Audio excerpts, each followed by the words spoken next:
Hello, showbiz aficionados. Please subscribe and click the notification bell for more celebrity updates. Tara, chikahan na! Muntik na maniwala ang mga netizen na may bagong ampon si Claudine Barreto.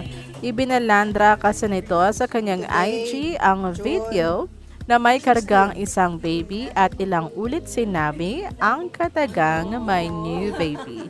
Sa video makikita ang paggagiliw ng actress na parang ito ang tunay na nanay at halos panggigilan ang sanggol.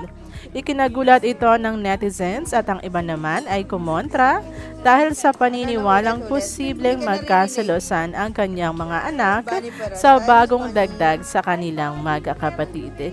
Pero mabilis naman ang mga fans ni Claudine at itinangging bagong ampon ito ng actress. Ang nasabing sanggol ay anak ng kanyang kaibigan na dumalaw sa kanya noong Father's Day. Nasa live round ni Claudine ang detalye na hindi niya ito ampon kundi anak ng isa sa mga kaibigan.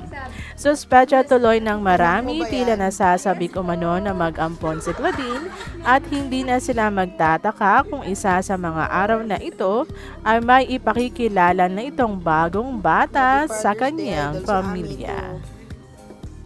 Paamoy lang, walang kiss. Ganda nyo daw. Thank you. Pero mas cute kami natin. Gago. Nag-breaks. Diba? I love you. I love you. Mga ka-VLT, for more showbiz updates, please subscribe and click the notification bell to keep you posted.